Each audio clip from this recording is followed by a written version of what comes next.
Malayo nang itinakbo ng ating paghahanda para sa malaking araw ng pagpapasya para sa ating bayan.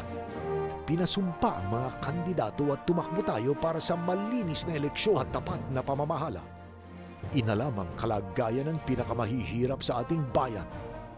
Kinilatis ang mga kandidato at kanilang mga pangako. Tinuruan ang bayan sa bagong proseso ng pagboto. At patuloy na pinag-uukulan ng pansin sa iba't ibang plataforma ang bawat aspeto ng paghahanda sa eleksyon.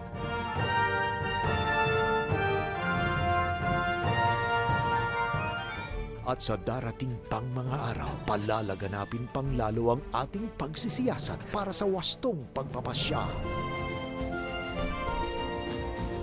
Sama-sama nating patutunayan na higit kailanman ngayong eleksyon, may magagawa tayo.